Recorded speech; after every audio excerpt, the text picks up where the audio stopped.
Chemical demonstration of flammable liquid in a confined space using lighter fluid.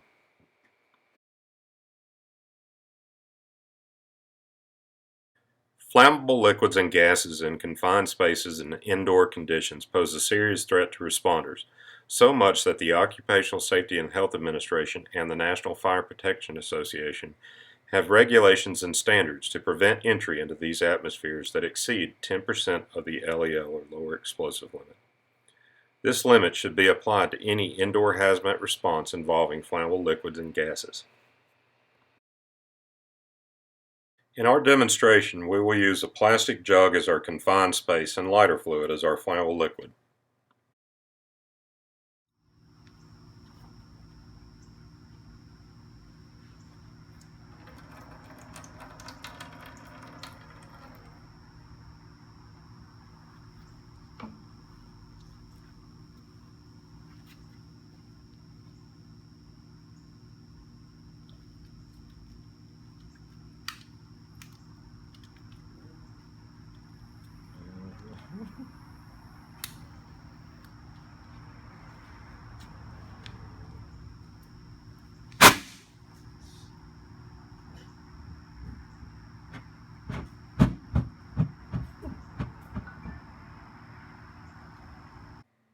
We will now look at this scenario step by step to show the conditions as they occur in the space.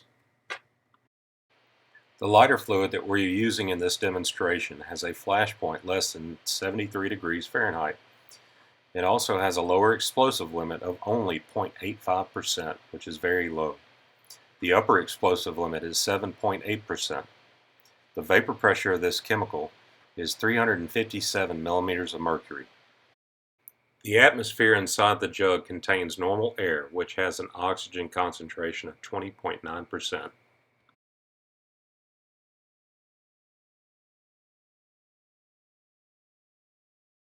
Prior to adding the lighter fluid, we want to test the atmosphere inside the jug to make sure we have normal air with 20.9% oxygen.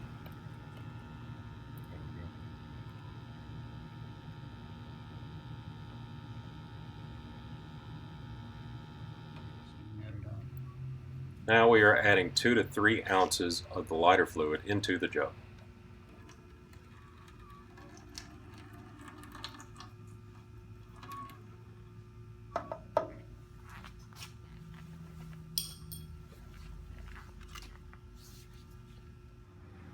After adding the liquid, we take another measurement and see that the flammable gas sensor is rising quickly past the 10% of the LEL limit.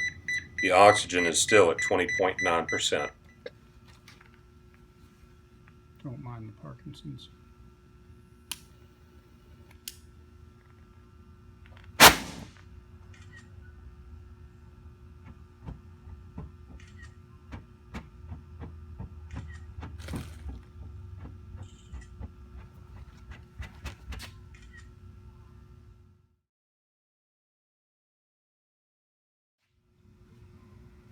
After the burn, we go ahead and take a second measurement to see what the conditions are now.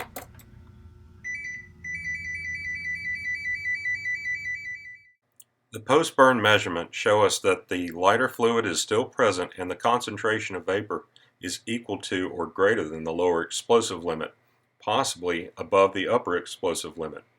The oxygen is down around 14% and dropping. The carbon monoxide is maxed out at greater than the meter limit of 600 part per million. We will attempt to reignite the jug. Obviously, we have plenty of flammable vapor present. This is due to the initial fire heating up the atmosphere and the residual liquid left in the bottom of the jug.